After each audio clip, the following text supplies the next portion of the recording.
Hi, everyone. I'm going to share some ideas on acceleration for math. I really like the Go Math series for this. I have used this as a classroom teacher. I taught first grade, and I had a student who was really advanced in math. Sometimes we get those guys, right, that are even a couple of grade levels or more ahead of their grade level. And so I had this young man in first grade, really bright. His parents worked with him at home a considerable amount. So generally, every time I gave my kids a pretest on a unit that I was about to start, he would pass it with flying colors. And so I didn't want him to spend his time in math doing the same thing that the other students were doing because clearly he did not need that. So what I did is I used Texas Go Math online because we can access all the different grade levels.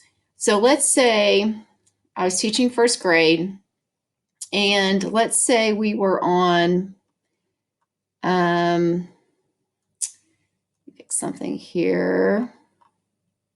Let's say we were on fractions. Okay, so he has mastered fractions. And so what I want to do is I want to go over and I'm going to check out second grade. And I might go and I see, okay, so fraction concepts is module 4. So I could look and see, okay, so what concepts are they introducing in second grade?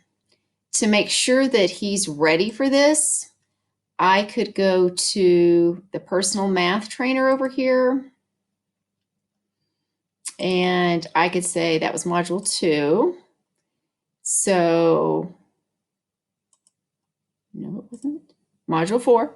And I could give him the pretest for the fraction concepts. I could assign that to him, see how he did on that. Again, if he aced it, there may be no need to teach him second grade fractions, and I could start looking at the third grade.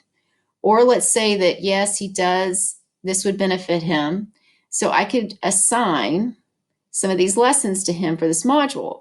The benefit is he's doing the same thing. He's working with fractions just like my other kiddos.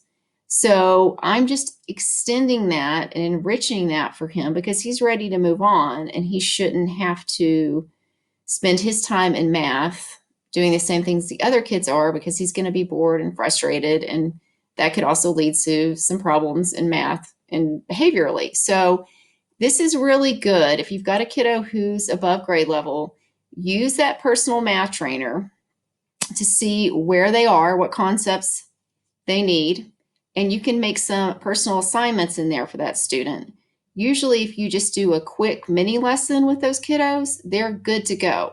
And so they can continue learning at their own pace, at their own level, and it just makes everything, it makes their time in math worthwhile. So again, just really use those grade levels and that you can really target the specific skills that your individual students need.